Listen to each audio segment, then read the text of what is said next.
आत्मा की कहानी, सच्चाई का पर्दाफाश।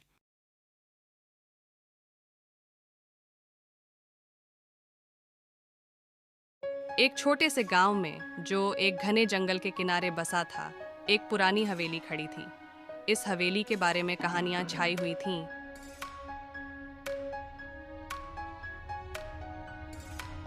कि वह भूतों और आत्माओं के बसेरे के रूप में जानी जाती है। लोग कहते थे कि रात को वहां अजीबो-गरीब आवाजें सुनाई देती थीं।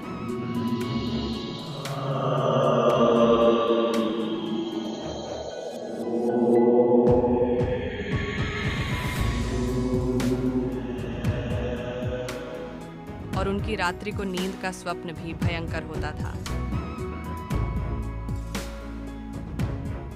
इस हवेली के पास ही एक गरीब किसान का छोटा सा घर था। उसका नाम रामू था। रामू और उसकी पत्नी श्यामा बहुत मेहनती और ईमानदार थे। उनका दिन उनकी खेती में गुजरता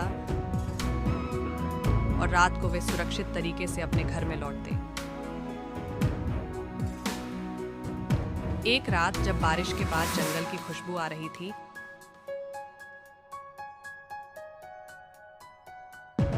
रामू और श्यामा को वहां कुछ अजीब सी आवाजें सुनाई दी।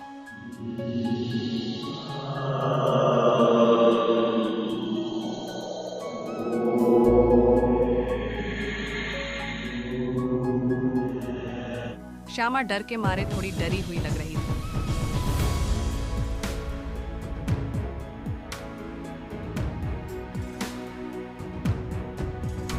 लेकिन रामू ने उसे समझाया कि वह सब कुछ सिर्फ अपने ध्यान से सुन रहे हैं और कोई आत्मा या भूत नहीं है।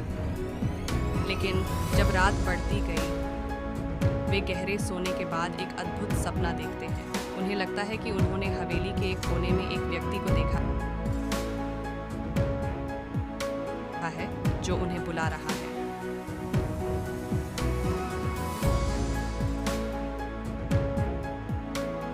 उन्होंने उसे अनदेखा किया, लेकिन सपने में उन्हें बार बार वही व्यक्ति दिखाई दिया। दूसरे दिन वे गहरे विचार में डूबे हुए थे जब एक अजीबोगरीब बात हुई। हवेली के पास वाले किसान का घर खोजते समय रामू ने अपनी दिलचस्पी को बढ़ाते हुए पूछा, क्या आपको लगता है कि हवेली में कोई आत्मा है? किसान हंसते हुए जवाब देता है, बेवकूफ, वहां कोई आत्मा नहीं है। वहां एक साधु रहता है जो अकेला है और अपने मन की शांति के लिए वहां आता है।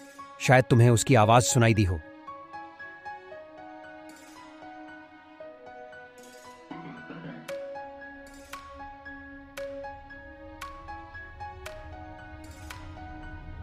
रामू की आंखें खुल गईं।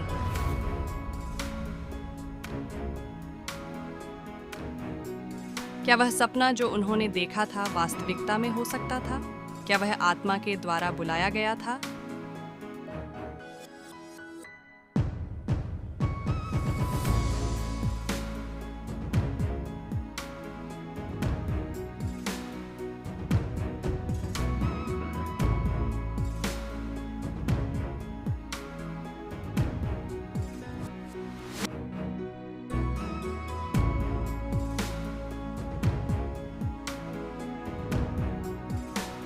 उन्होंने श्यामा को सपने के बारे में बताया और उन दोनों ने फिर से हवेली की ओर चले गए।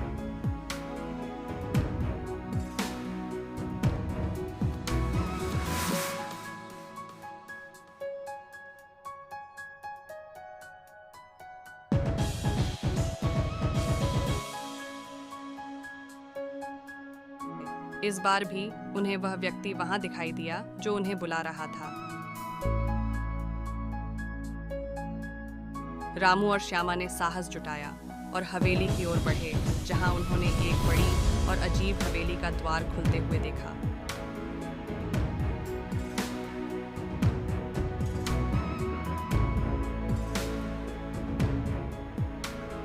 वहां पहुंचकर वे अद्भुत चमकती दीपकों के साथ भरी रस्मों का दर्शन करते हैं, जहां एक पुराना साधु उनका स्वागत करता है।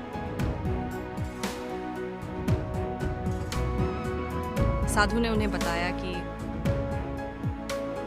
वह एक समय की पर सच्ची आत्मा था, लेकिन वह अपनी गलतियों से सीखकर आज एक साधु बन गया है।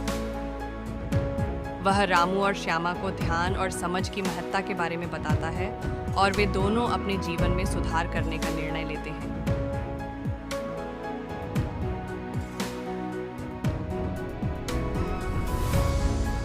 ये कहानी हमें सिखाती है कि ध्यान और समझ ही हमें आत्मिक शांति और सत्य की खोज में मदद कर सकते हैं।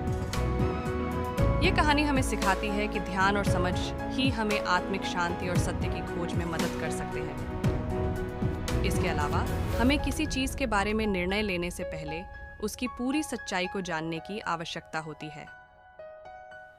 इसके बिना हम गलत फैसले कर सकते हैं और अपने जीवन को अनावश्यक खतरे में डाल सकते हैं। तो हमें हमेशा सभी फैसले सोच समझ के ही लेने चाहिए। धन्यवाद।